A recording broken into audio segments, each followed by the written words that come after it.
লাশের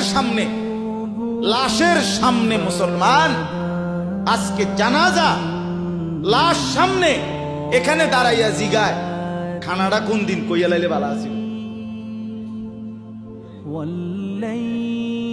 কি মানুষ কার জন্য শিক্ষালেন? এই মানুষগুলো তারা আজকে জিগায় খানাটা কোন দিন। 4 দিন না খানাটা কি সোমবারে করলে ভালো হয় না মঙ্গলবারে করলে ভালো হয়? কত অনবুঝ করে লাইলে ভালো আছিল। লোকজন কি আর আবার ফাইবেননি? মানুষটিরে আবার কইতো আইবেন, আজকেই কইয়া লাইলে ভালো। ফলে জানাজার লাশের সামনে দাঁড়াইয়া আগে কইয়ালায় সবাই খেয়াল রাখেন সোমবারে খানা।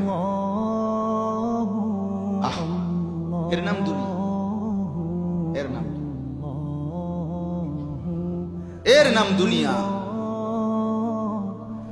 এই জন্য দুনিয়া বড়ই স্বার্থ, এটা রাক্ষস, শুধু গিলে খায়, তৃপ্ত হয় না।